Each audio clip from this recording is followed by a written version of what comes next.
Hello नमस्कार, जय हिंद, वंदे मातरम साथियों। मैं दिव्य रघुवंशी आप सभी लोगों का स्वागत करता हूं आज की इस क्लास में। दोस्तों, आज की क्लास में हम फिर से बात करने वाले हैं उत्तर प्रदेश री एग्जामिनेशन 2024 से संबंधित अत्यंत महत्वपूर्ण प्रश्नों के बारे में। तो आइए समय को व्यर्थ किए बिना आज की क्लास को शुरू करते हैं। आज की क्लास का हमारा पहला प्रश्न है साथियों, पूछा गया कि स्यादवाद किस धर्म के दर्शन का मूल आधार है? जैन धर्म, बौद्ध धर्म, शैव धर्म या भागवत धर्म? तो इसका सही उत्तर हो जाएगा साथियों ऑप्शन नंबर ए, जैन धर्म। दोस्तों, स्यादवाद जो है ये जैन धर्म के दर्शन का प्रमुख आधार है। अगला और दूसरा नंबर प्रश्न है साथियों, अशोक के किस शिलालेख में उसकी कलिंग विजय का वर्णन है? अशोक के किस शिलालेख में उसकी कलिंग विजय का वर्णन किया गया है? 9वें में, 10वें में, 11वें में या 13वें शिलालेख में? तो इसका सही उत्तर हो जाएगा साथियों ऑप्शन नंबर डी, 13वें शिलालेख में। अगला और तीसरा नंबर प्रश्न है साथियों, सल्तनत कालीन किस सुल्तान ने सर्वप्रथम किसानों पर सिंचाई कर और ब्राह्मणों पर जजिया कर लगाया? अलाउद्दीन खिलजी ने, मोहम्मद बिन तुगलक ने, फिरोज तुगलक ने या सिकंदर लोदी ने? तो इसका सही उत्तर हो जाएगा साथियों option number C, Firoz Tughlaq ने। दोस्तों, फिरोज तुगलक सल्तनत कालीन वह पहला सुल्तान था जिसने किसानों पर सिंचाई कर और ब्राह्मणों पर जजिया कर लगाया था। अगला और चौथा नंबर प्रश्न साथियों, मीनाक्षी मंदिर कहाँ स्थित है? दोस्तों, अत्यंत महत्वपूर्ण प्रश्न है। मीनाक्षी मंदिर कहाँ स्थित है? ग्वालियर में, कोणार्क में, चेन्नई में या मदुरई में? तो इसका सही उत्तर हो जाएगा साथियों ऑप्शन नंबर डी, मदुरई में या मदुरई में। दोस्तों, मीनाक्षी मंदिर जो है ये मदुरई में स्थित है। अगला और पांचवा नंबर प्रश्न है, कठपुतली किस राज्य का प्रमुख लोक नृत्य है? दोस्तों, कठपुतली किस राज्य का प्रमुख लोक नृत्य है? दोस्तों, लोक नृत्य से यूपी पुलिस में एक या दो प्रश्न अवश्य बनते हैं।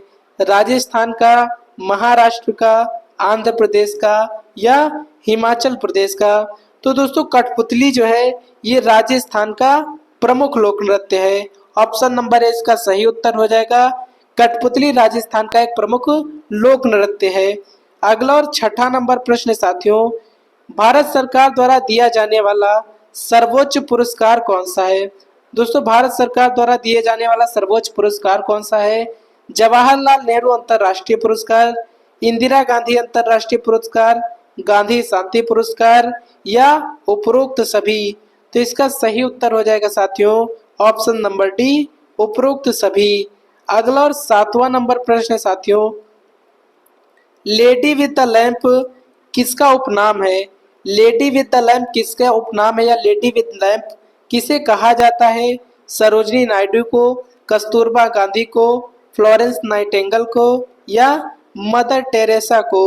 तो इसका सही उत्तर हो जाएगा साथियों ऑप्शन नंबर सी, नाइटिंगेल को। Lady with the lamp Florence Nightingale को कहा जाता है। अगला और आठवां नंबर प्रश्न साथियों, विश्व प्रसिद्ध खजुराहो के मंदिर किस राज्य में स्थित है? दोस्तों, अत्यंत महत्वपूर्ण है। पूछा गया कि विश्व प्रसिद्ध जो खजुराहो के मंदिर हैं किस राज्य में स्थित है? मध्य प्रदेश में, महाराष्ट्र में, जम्मू कश्मीर में या आंध्र प्रदेश में? तो इसका सही उत्तर हो जाएगा साथियों option number A, Madhya Pradesh में। दोस्तों, खजुराहो के जो मंदिर है या इनकी मंदिर श्रृंखला है मध्य प्रदेश में स्थित है। अगला और 9वां नंबर प्रश्न साथियों, निम्नलिखित में से किन पहाड़ियों पर उष्णकटिबंधीय सदाबहार वन पाए जाते हैं? अरावली पहाड़ियों पर, शिवालिक पहाड़ियों पर, राजमहल पहाड़ियों पर या उपरोक्त में से कोई नहीं? तो इसका सही उत्तर हो जाएगा साथियों ऑप्शन नंबर बी, शिवालिक पहाड़ियों पर। दोस्तों, उष्णकटिबंधीय सदाबहार वन जो है ये शिवालिक पहाड़ियों पर पाए जाते हैं। अगला और 10वां नंबर प्रश्न साथियों, वायुमंडल में दैनिक मौसम परिवर्तन निम्न में से किसमें अधिक होता है? दोस्तों, वायुमंडल की जो परतें हैं इनमें से जो दैनिक मौसम परिवर्तन होता है निम्नलिखित में से सबसे ज्यादा दैनिक मौसम परिवर्तन किस वायुमंडल या किस परत में देखने को मिलता है? क्षोभ मंडल में, मध्य मंडल में, आयन मंडल में या समताप मंडल में? तो इसका सही उत्तर हो जाएगा साथियों ऑप्शन नंबर ए, क्षोभ मंडल में। अगला और 11वां नंबर प्रश्न है साथियों, Rockies, Andes, Atlas, Alps, Himalaya आदि किस प्रकार के पर्वत हैं? दोस्तों Rockies, Andes, Atlas, Alps, Himalaya आदि किस प्रकार के पर्वत हैं? वलित पर्वत हैं, अवशिष्ट पर्वत हैं, ब्लॉक माउंटेन्स है या ज्वालामुखीय पर्वत है? तो इसका सही उत्तर हो जाएगा साथियों ऑप्शन नंबर ए, वलित पर्वत यानी कि folding mountain. Rockies, Andes, Atlas, Alps, Himalaya ये सभी वलित पर्वत की श्रेणी में आते हैं। अगला और 12वां नंबर प्रश्न साथियों, भारत में प्रचंड बेरोजगारी सामान्यता दिखाई पड़ती है, कृषि क्षेत्र में, फैक्ट्री क्षेत्र में, सेवा क्षेत्र में या उपरोक्त में से सभी में? तो इसका सही उत्तर हो जाएगा साथियों ऑप्शन नंबर ए, कृषि क्षेत्र में। दोस्तों प्रचंड बेरोजगारी का मतलब होता है कि जहां काम तो मान लीजिए एक ही आदमी का हो लेकिन वो काम 10 लोग कर रहे हो, यानी कि इसे प्रचंड बेरोजगारी के तहत रखा जाता है। अगला और 13वां नंबर प्रश्न साथियों, भारतीय अर्थव्यवस्था को सबसे अच्छे ढंग से किन शब्दों में व्यक्त किया जा सकता है?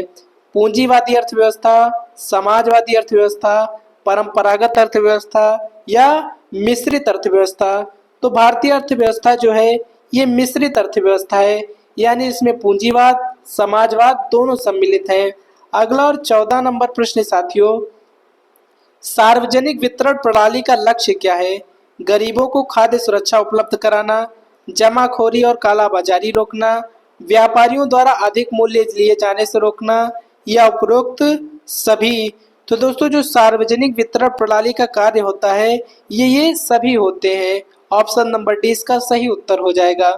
अगला और 15वां नंबर प्रश्न साथियों, संविधान के किस संशोधन के द्वारा 6 से 14 वर्ष के बच्चों के सभी बच्चों को शिक्षा के अधिकार को मूल अधिकार बनाया गया है? दोस्तों कौन सा संविधान संशोधन करके 6 से 14 वर्ष के सभी बच्चों के लिए शिक्षा के अधिकार को मूल अधिकार बना दिया गया है? 84वें संविधान संशोधन द्वारा, 86वें, 28वें या 91वें संविधान संशोधन द्वारा? तो इसका सही उत्तर हो जाएगा साथियों ऑप्शन नंबर बी, 86वें संविधान संशोधन द्वारा। 86वें संविधान संशोधन द्वारा 6 से 14 वर्ष के बच्चों के लिए शिक्षा का जो अधिकार है ये मौलिक अधिकार बना दिया गया है। अगला और 16वां नंबर प्रश्न साथियों, दल बदल से संबंधित प्रावधान किस अनुसूची में रखे गए हैं? 5वीं अनुसूची में, 7वीं में, 4थी में या 10वीं अनुसूची में? तो इसका सही उत्तर हो जाएगा साथियों ऑप्शन नंबर डी, 10वीं अनुसूची में। दोस्तों दल बदल संबंधित जो प्रावधान है ये 10वीं अनुसूची में रखे गए हैं। अगला और 17वां नंबर प्रश्न साथियों, उच्च न्यायालय के न्यायाधीश किस आयु तक अपना पद धारण कर सकते हैं? 58 वर्ष तक, 60 वर्ष तक, 62 वर्ष तक या 65 वर्ष तक? तो इसका सही उत्तर हो जाएगा साथियों ऑप्शन नंबर सी, 62 वर्ष तक। दोस्तों हाई कोर्ट के जो न्यायाधीश होते हैं ये 62 वर्ष तक न्यायाधीश के पद पर रह सकते हैं। अगला और 18वां नंबर प्रश्न साथियों, संविधान में मूल कर्तव्य की प्रेरणा किस देश से ली गई है? जर्मनी से, आयरलैंड से, पूर्व सोवियत संघ से या दक्षिण अफ्रीका से? तो इसका सही उत्तर हो जाएगा साथियों ऑप्शन नंबर सी, पूर्व सोवियत संघ से। अगला और 19वां नंबर प्रश्न साथियों, डिस्कवरी ऑफ इंडिया के लेखक कौन है? दोस्तों द डिस्कवरी ऑफ इंडिया के लेखक कौन है? जवाहरलाल नेहरू, सुभाष चंद्र बोस, महात्मा गांधी या नरेंद्र मोदी? तो इसका सही उत्तर हो जाएगा साथियों option number A, Jawaharlal Nehru. अगला और आज की क्लास का अंतिम प्रश्न साथियों, सत्य के साथ मेरे प्रयोग किसकी रचना है? दोस्तों सत्य के साथ मेरे प्रयोग किसकी रचना है? महात्मा गांधी की, रविंद्रनाथ टैगोर की, मोतीलाल नेहरू की या फणीश्वरनाथ रेणु जी की? तो सत्य के साथ मेरे प्रयोग यानी माय एक्सपेरिमेंट विद ट्रुथ ये जो है ये महात्मा गांधी की प्रमुख और सबसे प्रसिद्ध किताबों में से एक मानी जाती है। दोस्तों आज की इस वीडियो में फिलहाल इतना ही, कल सुबह फिर से मिलेंगे एक नई वीडियो के साथ। तब तक के लिए जय हिंद, जय भारत साथियों।